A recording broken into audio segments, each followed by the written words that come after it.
Happy Deepavali. அவங்களுடைய social work especially நான் சொல்லணுங்கிறதுக்காக தான் சார் மெசேஜ் பண்ணேன். ரொம்ப ரொம்ப யூஸ்ஃபுல்லாக இருந்தது. இப்போ மார்னிங் ஒரு 3 o'clock வந்துட்டு உங்களுடைய செகண்ட் வீடியோ வந்துட்டு நான் ஆன் பண்ணேன். நானும் முடிச்சிட்டேன் சார். அது ஃபர்ஸ்ட் வீடியோவும் பார்த்துட்டேன், செகண்ட் வீடியோவும் பார்த்துட்டேன். ரொம்ப சந்தோஷமா இருந்தது சார். அப்போதான் ஒரு கிளாரிட்டி கிடைச்ச மாதிரி இருந்தது. இப்போ நானும் படித்தேன், புக்ஸ் படித்தேன். எனக்கு படிக்கிறதுக்கு உண்மையிலேயே டைம் இருக்காது. நானும் ஒரு டீச்சர் தான், ஒரு ஹெச்எம்மாக இருக்கேன் ஒரு ஸ்கூலில். ஃபுல் டே அதிலே தான் போயிடும். ப்ளஸ் எனக்கு 2 கை குழந்தை இருக்குது. அதனால எனக்கு டைம் ஸ்பெண்ட் பண்ணுறதுங்கிறது இந்த டைமில் தான் சார். ஒரு 2 to 6 o'clock தான் நான் படிக்கிற டைமாக இருக்கும்.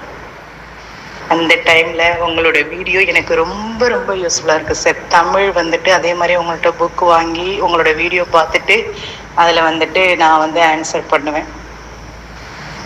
இந்த சுப்ரீம் கோர்ட் ஆர்டரெல்லாம் நாங்கள் இப்போ எழுதுகிறோம் இந்த எக்ஸாமு. ரொம்ப ரொம்ப ஹாப்பியாக இருக்குது சார். இதை நான் எப்படி இதை டைப் பண்ணேன்னா என்னால் அந்த வேர்ட்ஸில் என்னால் சொல்ல முடியாது.